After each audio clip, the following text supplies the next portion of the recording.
Masaya at fulfilled si Vice Ganda maging sa achievements na natatanggap ng musical game show na Everybody Sing. Noong June 2021 unang ipinalabas ang nasabing game show, at ngayon nga ay naka-4 na season na ito. Isa sa proud moments ni Vice Ganda mula sa show ay nang manalo siya bilang Best Entertainment Program Host sa 2021 Asian Academy Creative Awards.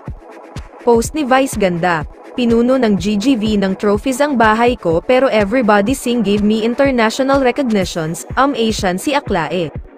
Bukod dito ay proud din si Vice Ganda na nakakatulong ang show sa kanilang mga contenders, kaya naman kahit na mas challenging ang Everybody Sing, sobrang worth it naman daw ito. Sabi ni Vice Ganda, "Sa totoo lang, and sa GGV nakaupo lang ako most of the time tapos tawa lang ng tawa, nakakapagod ng malala ang Everybody Sing pero it's all worth it kasi ang objective ay di lang entertainment kasama na din ang public service." Sa isang post, ipinahayag ni Vice Ganda ang kanyang pasasalamat sa mga patuloy na sumusuporta sa Gandang Gabi Vice at maging sa ABS-CBN.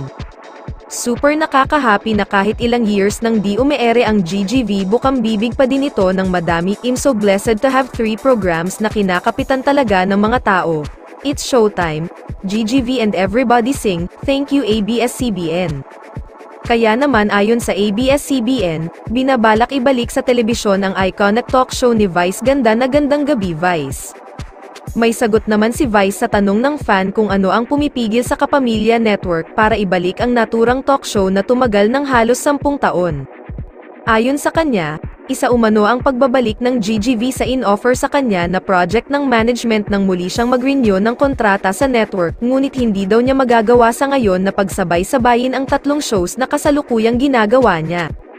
Ani pa ni Vice, kung sakaling matapos na ang current show niya na Everybody Sing, ay baka tanggapin na niya ang offer ngunit magiging seasonal na lang ang show dahil hindi na rin daw niya kaya ang another 10 years na siyang tinagal ng show noon. Sa huli, nagbiro si Vice na ibabalik na niya ang show matapos maaliw sa comment ng fan na walang makakapalit sa kanyang talk show dahil walang makakapantay sa naidudulot na saya nito. Ngunit kung babalik umano ito sa GGV ay may i-give up sa isang show ang TV host comedian.